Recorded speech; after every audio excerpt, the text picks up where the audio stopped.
Hello guys, আমি hero Munna চ্যাপ্টারের সাথে চলে আসলাম নতুন একটা ভিডিও নিয়ে। সো সবার মাথাগুলোকে আমাকে পারফেক্ট জায়গায় লাগাতে হবে। সো আমি যেহেতু স্কোয়াড গেমটা দেখি না, তো আমার জন্য খুব টাফ হয়ে যাবে, বাট আমি আশা করি পারবো। সো আমার ফার্স্ট গেম, ফার্স্ট বুড়া মানুষটাকে নিয়ে ধরি। বুড়া মানুষটাকে আমি লাগাবো এখানে, এবং তারপর একটু রাগে যে মানুষটা রয়েছে স্কোয়াড গেমের, এটাকে এখানে লাগালাম। তারপর এটাকে লাগালাম এখানে, তারপর মেয়েটাকে লাগালাম এখানে। জানি না কি হয়, লাগাচ্ছি। দর্শক দেখা যাক কি হয়, এটা জিততে পারি কি না। আমি লস্ট হয়ে গেলাম, আমাকে কোনো পয়েন্টও দিল না। আবার ট্রাই করার সুযোগ দিচ্ছে আমাকে, দেখি তাহলে কি করা যায়।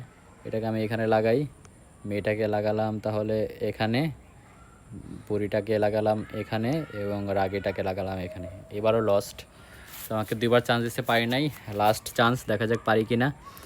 বুড়াকে এখানে, এটাকে এখানে, তারপর এবারটাকে এখানে, তারপর এটাও লস্ট। না, এই গেমটা মনে হয় না আমাকে দিয়ে হবে। দর্শক, ভিডিওটা কেমন লাগলো অবশ্যই কমেন্ট করবেন। দেখা হচ্ছে নেক্সট ভিডিওতে। আল্লাহ হাফেজ, টাটা।